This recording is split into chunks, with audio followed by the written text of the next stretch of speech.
Good morning all, CamelbackTrading.org coming to you this Tuesday morning, September 1st. And we're looking at the last couple of days of the SPY ETF's market profile here on Window Trader. And I think this is the beginning of final third of the year. And I think we're in for some pretty volatile times. Should be interesting between September 1st and December 31st, where we end up and how we get there. Just a quick note, the live streaming of my profile yesterday was a huge success. So anybody out there that is thinking about learning the market profile or is in the middle of educating themselves on the profile, this would be a great way for you to start. I have it live streaming all day. I mean, the room costs $20 a month. I'm giving you a play-by-play throughout the day, and you'll be able to see my market profile.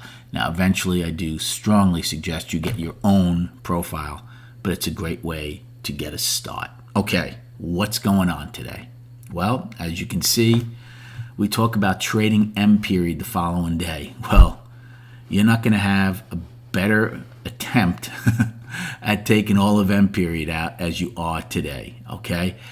We went out with price probe first to the upside, a price probe to the downside. Again, they used 349.06. They used, or 349, yes, 349.06 is the low. So I'm using that as the low in SPY from yesterday. So we basically probed both sides of the market. We were 12 wide.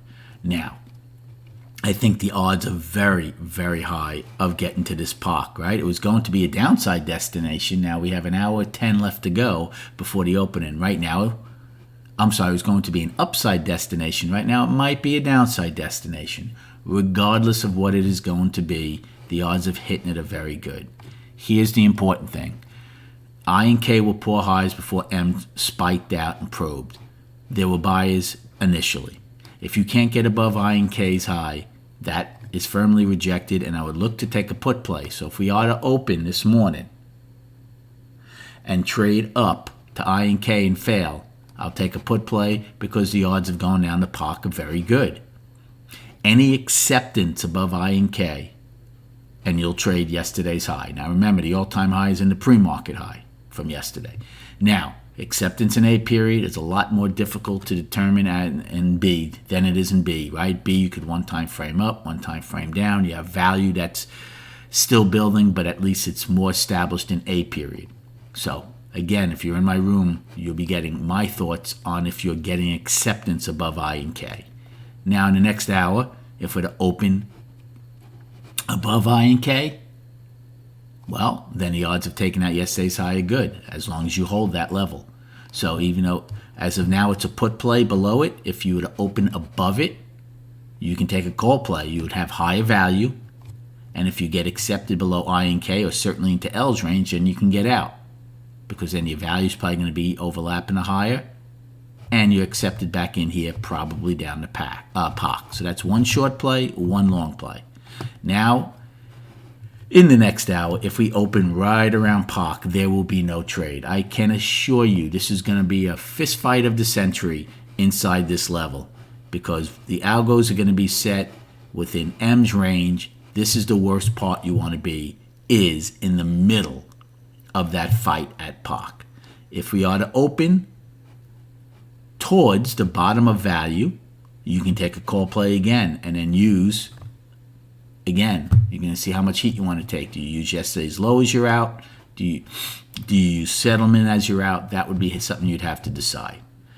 The main goal for the bears at some point, is to stop the one-time framing up in the daily. You can't come into balance until you do that. All right.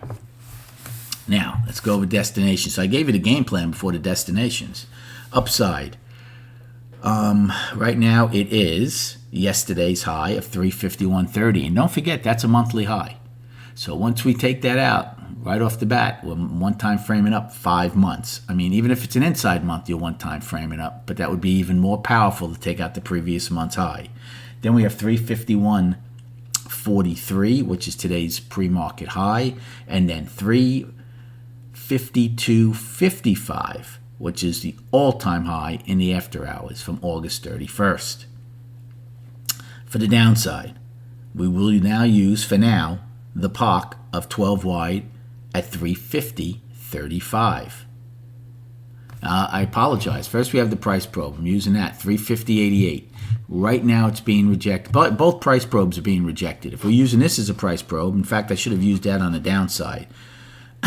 So if we're using D's low of 349.09 as a price probe, that's firmly being rejected right now. This is being rejected. So both price probes are being rejected. So then on the downside, 350.35, 12 wide, 349.06, yesterday's low, 348.75, afternoon pullback low, 348.50, pre-market low, and then 348.15, daily low for now. And then below that, 346.53. That's all I'll give you. We have single prints, right? We had the trend day from August 26th. 5 sets of single prints that are still in force below the market. And then, let's go to the, and well, just quickly. So now we're in balance in value. Look at the triple Qs. That's ends range for the first 15 minutes after the trading hour. So right now, there's M's high. Right now, they're looking to gap higher in triple Qs again. Okay? And then let's go to the charts.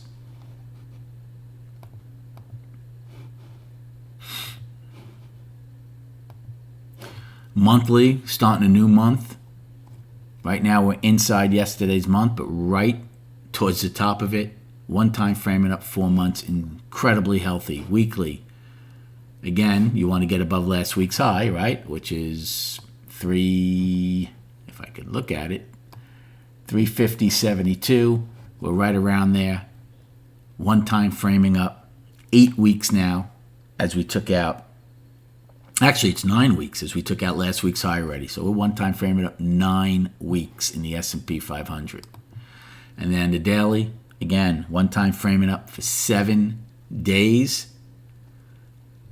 First and only goal right now for the bears is to attempt to stop that. Now, volume was 66 million yesterday. It's one of the better ones we've had. Nothing great, but our average has now dipped starting September 1st to under 50 million. Good luck trading today. Have a great day, and we'll recap at 4 p.m.